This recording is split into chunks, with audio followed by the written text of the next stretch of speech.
Snow is already starting to fall, and Denver's plows are ready. Plus, another look at one of this fall's ballot issues and recognizing our country's first residents. I'm Rebecca Jacobson, and here's what's happening in your city now.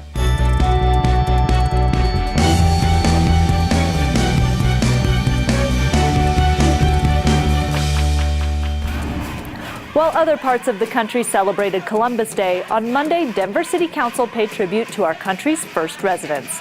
Council issued a proclamation recognizing the city's third annual Indigenous Peoples Day, beginning with a traditional dance by local Native artist Sarah Ortegon. Be it proclaimed by the Council of the City and County of Denver, Section 1, that the Council of the City and County of Denver celebrates and honors the cultural and foundational contributions of Indigenous people to our history, past, present, and future, and continues to promote the education of the Denver community about these historical and contemporary contributions of Indigenous people. Colorado has been home to 6 different Indigenous tribes in its history. Today, 60 cities and 4 states celebrate Indigenous Peoples Day instead of Columbus Day. And this year, the National Congress of American Indians will hold their 75th annual convention here in Denver, right where the organization began. You can watch the entire council meeting on Denver8.tv. Make no mistake, Denver, winter is coming. In preparation, Denver Public Works unveiled their new snow removal vehicles and plow tracker system. With Denver's Plow Tracker, it gives people a snapshot of what's happening on the streets when it's snowing, so people can see where our plows are working before they head out the door. The Plow Tracker can be found at denvergov.org and refreshes every 15 minutes with the latest truck deployment across the city. So anytime we're in a snow event, you could go to pocketgov.com/plowtracker, and then it'll bring up the map and you can see where our plows are working. Mayor Michael B. Hancock was on hand to kick off the announcement and recognize the crews manning the snowplows. People always ask me, do you sleep during a snowstorm? And I gotta tell you, yes, I do. And that is because we have experienced drivers on our streets. We're one of the best in the country when it comes to removing snow.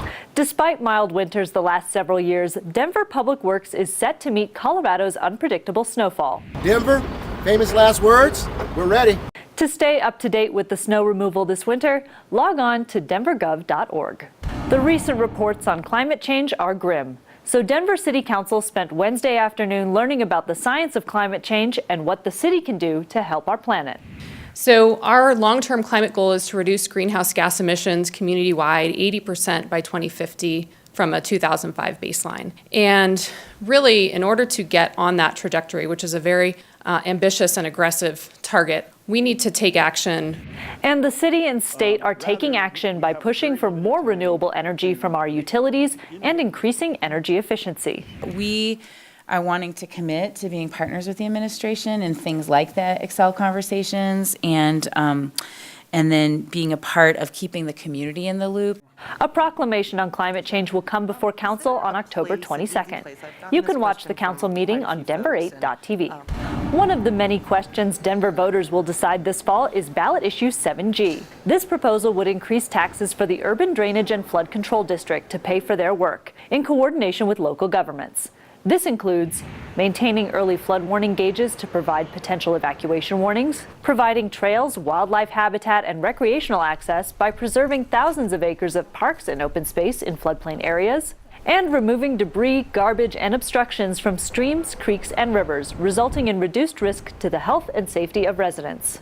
The funding would come from an annual tax increase not to exceed $1.97 in 2019 for each $100,000 of actual residential valuation. To learn more about these issues, watch our Denver Decides ballot show, coming soon on denverdecides.com and Denver8TV, or learn more at denvervotes.org. Are you a homeowner or contractor specializing in remodeling?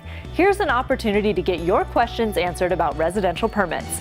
From fences to roofs, learn about how to obtain the permits you need and the transition to e-permits. You can catch new episodes of Your City Now every Friday. Thanks for watching, Denver.